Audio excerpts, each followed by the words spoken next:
Isso aconteceu quando eu era criança, uns 6 ou 7 anos. Minha família sempre foi muito religiosa, então a Páscoa era um evento gigantesco pra gente. Na real, todos os feriados religiosos tinham um peso enorme. Pensando bem, até os domingos pareciam feriado, do jeito que meus pais levavam a igreja a sério. Algumas das minhas primeiras memórias são de missas. O que eu vou contar agora é uma dessas. Era domingo de Páscoa, e as celebrações estavam bem mais longas que o normal. Eu não me importava. Meus pais me ensinaram a amar a fé desde cedo. Depois da missa, tinha a catequese, que no nosso caso era chamada de ECC. Sei que muita igreja não tem isso depois de uma missa importante, mas a nossa tinha. Depois da missa, meus pais me levaram até as salas lá embaixo, como sempre faziam, e me deixaram ali. Deixa eu explicar como era a estrutura da igreja para você entender o que aconteceu. Ela era dividida em 2 níveis. O altar e os bancos ficavam em cima, enquanto as salas de aula eram no subsolo. Mas não era bem um porão. Como a igreja ficava num terreno inclinado, dava para entrar e sair por lá também. O corredor de baixo era longo, com carpete, e tinha umas 7 ou 8 salas de cada lado, separadas por faixa etária. Minha sala era uma das primeiras à esquerda. No final do corredor ficavam 2 banheiros, um masculino e um feminino, e ao lado deles, uma porta cinza de ferro que dava para fora. Ela quase sempre estava trancada por dentro, mas diziam que era saída de emergência. Os adultos sempre alertavam para nunca usar aquela porta, porque ela trancava automaticamente e a gente não conseguiria voltar para dentro. Mas voltando ao que interessa. O andar de baixo estava todo decorado para Páscoa, cheio de fitas coloridas, recortes de cordeiros, cruzes e desenhos de Jesus colados entre as salas. Alguns professores até usavam orelhinhas de coelho de farmácia. Parecia mais festivo ali do que lá em cima, durante a missa. Todo mundo estava animado, provavelmente por causa da caça aos ovos que ia rolar mais tarde. Normalmente eu esperava a aula acabar para ir ao banheiro, mas a missa foi tão longa que não aguentei. Levantei a mão, pedi para ir e a professora deixou. O banheiro ficava a uns 5 metros dali. Era comum as crianças irem sozinhas. Diziam que, se demorássemos, viriam ver, mas eu nunca vi isso acontecer. Saí da sala em silêncio, enquanto os outros desenhavam a ressurreição de Jesus. Entrei no banheiro dos meninos e fechei a porta do reservado. Estava quieto. Só o zumbido da luz fluorescente e um som distante da voz de uma professora. Foi aí que ouvi um ruído estranho vindo da cabine ao lado. Um som metálico arrastado, como algo sendo raspado devagar na porta. Não era barulhento, mas era afiado. Não fiquei com medo de imediato. Achei que fosse outra criança. Fiquei quieto, terminei o que tinha que fazer e fui lavar as mãos. Foi aí que olhei no espelho e vi a porta do reservado do lado abrindo. Mas quem saiu de lá não foi uma criança. Era um homem adulto, usando uma fantasia de coelho da Páscoa. As orelhas pendiam para frente e a roupa parecia velha, suja, como se nunca tivesse sido lavada. O pelo era acinzentado e um dos olhos da máscara estava costurado torto. Mas o mais estranho, eu não senti medo. Na minha mente infantil, aquilo parecia uma visita surpresa do coelhinho da Páscoa. Acho até que sorri e falei, "Oi." Ele não respondeu. Só ficou parado, meio para fora do reservado, olhando fixamente, a cabeça levemente inclinada. Depois de alguns segundos, ele estendeu o braço, apontando para a porta como se me guiasse para fora. Foi aí que ele falou. Com a voz abafada pela fantasia, disse, "Você é a criança escolhida. Tenho um presente para você, lá fora." E eu, acreditando que aquilo era uma surpresa especial, fui. Sem pensar 2 vezes, empurrei a porta cinza que supostamente devia estar trancada. O coelho da Páscoa veio logo atrás, sem dizer mais nada. Ele começou a andar pelo estacionamento da igreja, indo na direção do canto mais afastado, perto de uns arbustos e de um grande container de lixo. Ali, meio escondido, havia um carro estacionado. Lembro de achar estranho ele ter deixado o carro tão longe e de que ele não carregava nenhum cesto de doces ou algo assim.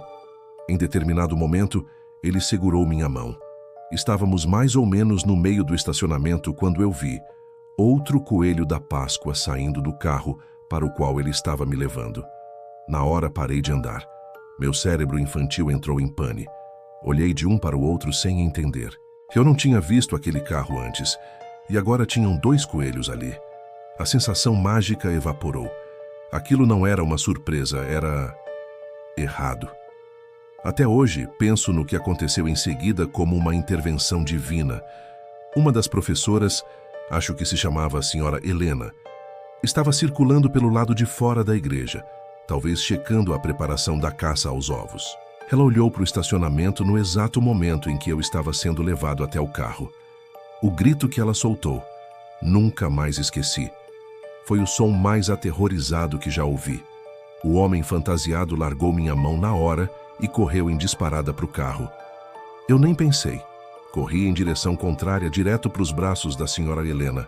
Enquanto ela me abraçava forte, olhei por cima do ombro e vi o carro arrancando em alta velocidade. Tenho quase certeza de que vi outra criança no banco de trás. A senhora Helena nem viu, mas eu contei o que vi, e ela me levou a sério. As horas seguintes foram meio borradas. Ela alertou os outros adultos e logo a polícia foi chamada. Me pediram para contar tudo o que aconteceu, inclusive sobre o outro garoto no carro. Eu tentei descrever, mesmo tendo visto por só um segundo, mesmo não sabendo se minha mente tinha me enganado. Meus pais ficaram devastados. Minha mãe chorou sem parar quando chegamos em casa. A polícia fez uma investigação, mas nada deu em nada. Nenhuma criança desaparecida na região. Nada com que pudessem trabalhar.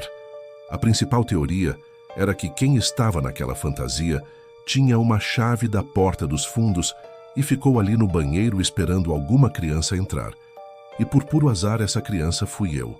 Essa história aconteceu muito tempo depois. Eu tinha acabado de terminar o ensino médio. Meus amigos e eu sempre curtimos a Páscoa, mas não pelos motivos óbvios. Nada de caças aos ovos infantis. A gente tinha criado uma versão nossa, uma mistura de esconde-esconde com caça ao tesouro. E foi nessa quinta-feira antes da Páscoa que resolvemos fazer uma noitada com jogo na casa do nosso amigo Ícaro. Ele morava no meio do nada, com um quintal gigante que fazia divisa com uma floresta. Os pais dele estavam viajando, então tínhamos a casa só pra gente. Além de mim e do Ícaro estavam o Léo, o Murilo, o Kaique e o Dan. A casa dele era perfeita para isso, espaçosa, afastada e escura o suficiente para dar aquele clima de adrenalina. Fizemos os times aleatórios no celular. Eu, Ícaro e Léo éramos os caçadores. O resto se escondia e protegia os ovos. Quando a contagem regressiva terminou, o jogo começou. O sol já tinha se posto, mas ainda dava para enxergar um pouco. Eu fui por um lado, os outros 2 por outro. Mantive a lanterna apagada quase o tempo todo. A graça era se sentir caçando no escuro. Foi quando vi algo se mover a uns 30 metros de distância. Primeiro achei que fosse coisa da minha cabeça, mas aí vi de novo. Apaguei a lanterna e congelei. Tinha alguém agachado atrás de uma árvore imóvel, como tentando não ser visto. Achei que fosse o Murilo. Ele sempre se escondia perto de onde os caçadores estavam por estratégia. Comecei a contornar, me aproximando em silêncio, e quando cheguei bem perto, pulei em cima dele e gritei: "Te peguei!"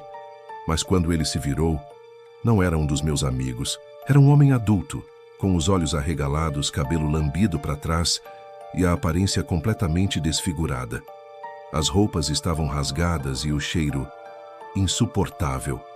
Antes que eu entendesse o que estava acontecendo, ele me derrubou no chão e começou a me enforcar. Fiquei sem ar, sem força. Achei que ia morrer ali mesmo. Foi só quando uma luz de lanterna brilhou entre as árvores que ele me soltou e saiu correndo, desaparecendo no mato. Eu fiquei ali, imóvel, respirando com dificuldade. O Léo chegou correndo e me ajudou a levantar. Corremos de volta para casa e avisamos todo mundo. Quando todos estavam juntos, contamos o que aconteceu. Foi então que o Kaique disse algo que fez todos se calarem. Antes mesmo do jogo começar, ele viu 2 pessoas andando na floresta. Ele achou que fossem 2 de nós quebrando as regras, mas nenhum de nós andava junto. Todos percebemos ao mesmo tempo. Se não éramos nós, quem eram aquelas pessoas? Naquele momento caiu a ficha. Eu fui atacado por um homem estranho e haviam pelo menos mais 2 pessoas desconhecidas na floresta antes mesmo do jogo começar. Léo me convenceu a não tentar perseguir ninguém. Ele pode ter me salvado de uma emboscada. Eu quis chamar a polícia imediatamente, mas Ícaro ficou tenso. Disse que estava de castigo e que não podia nem ter convidados em casa. Se a polícia fosse chamada, estaria encrencado com os pais. Tentei argumentar, mas ele bateu o pé. Os outros ficaram divididos. No fim, deixei para lá. Fiquei perturbado, fui dormir cedo e saí da casa de manhã antes de todo mundo acordar. E por mais estranho que pareça, não fiquei tão abalado quanto poderia. A vida continua. Uma semana depois, Ícaro contou que tinha voltado à floresta para recolher os ovos de plástico que usamos no jogo. Ele disse que estava morrendo de medo, mas não queria deixar aquilo ali. Rimos disso, mas me fez lembrar de tudo novamente. Tempos depois, na Páscoa seguinte, fui com meus pais para a casa do tio Elias, que mora num lugar isolado, cercado por mata. Já tinha ido antes, mas nunca tinha explorado a floresta lá atrás. Não sou do tipo amante da natureza. Me sinto deslocado com minha família. Caçadores, pescadores, todos com a mesma rotina de sempre. O único com quem me dou bem é o Lucas, um primo um pouco mais velho, mas gente boa. Na manhã seguinte à nossa chegada, Lucas me convenceu a fazer uma trilha com ele. Como eu estava entediado, aceitei. Avisamos o tio Elias e partimos. A floresta era densa, mas havia uma trilha natural. Depois de um tempo caminhando, ouvimos um som repetitivo como se alguém estivesse martelando uma árvore. Paramos. Lucas disse que talvez fosse um caçador, mas estava inquieto. Seguimos o som com cautela, até que Lucas me parou com o braço e apontou para cima. 3 cruzes invertidas, pregadas no alto das árvores, a uns 6 metros do chão. Antes que pudéssemos reagir, um homem surgiu do mato. Parecia um lenhador, mas com um olhar frio e fixo. Disse: "Vocês não deviam estar aqui." Lucas se colocou entre mim e o homem. Pediu desculpas e disse que já estávamos indo. E fomos. O homem ficou parado, nos observando até sumirmos de vista. Voltamos em silêncio total, sempre olhando por cima do ombro. Contamos tudo para o tio Elias. Ele ficou visivelmente preocupado. Disse que não conhecia ninguém com aquela descrição. Alguém sugeriu uma varredura armada na floresta, mas o tio preferiu evitar confronto. Fomos dormir tensos. Eu acordei muito cedo, antes do sol nascer. Subi até o escritório do meu tio, no 3º andar, e olhei pela janela. No limite da floresta, vi luz bruxuleante, como tochas. 3 figuras estavam lá, imóveis, olhando na direção da casa. Desci correndo e avisei o tio. Ele pegou o rifle, saiu para o deck e, quando não viu mais ninguém, deu 3 tiros para o alto. A casa acordou em pânico. Aquele foi, sem dúvida, o pior domingo de Páscoa da minha vida. Desde então, tio Elias diz que não viu mais nada. Mas eu continuo com um aperto no peito, imaginando quem eram aquelas pessoas e o que fariam se tivessem chegado mais perto.